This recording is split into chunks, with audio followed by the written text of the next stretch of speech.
Comme il y a une enfance qui, avant d'être sur la terre, déshonore Dieu par le péché originel, communiqué aux enfants dès le ventre de leur mère. Le Fils de Dieu a voulu être enfant au ventre de la Vierge, afin qu'il eût une enfance divine, et qui plus est, une enfance déifiée, qui honora Dieu, et d'un honneur suprême, qui surpasse l'honneur des hommes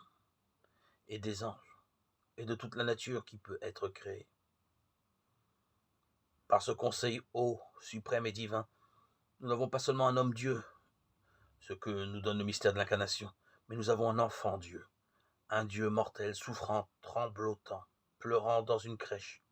un Dieu vivant et marchant sur la terre en Égypte, en Judée. C'était assez d'élèvement à l'homme, mais Dieu veut que nous ayons toutes les misères, conditions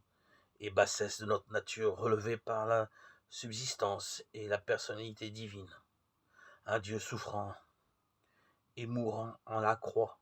un Dieu mort au sépulcre, car celui qui a pris notre nature par le mystère de l'incarnation a voulu prendre tous ces états et conditions de notre nature et les honorer par la subsistance divine, ce que on appelle proprement l'économie et dispensation du mystère divin.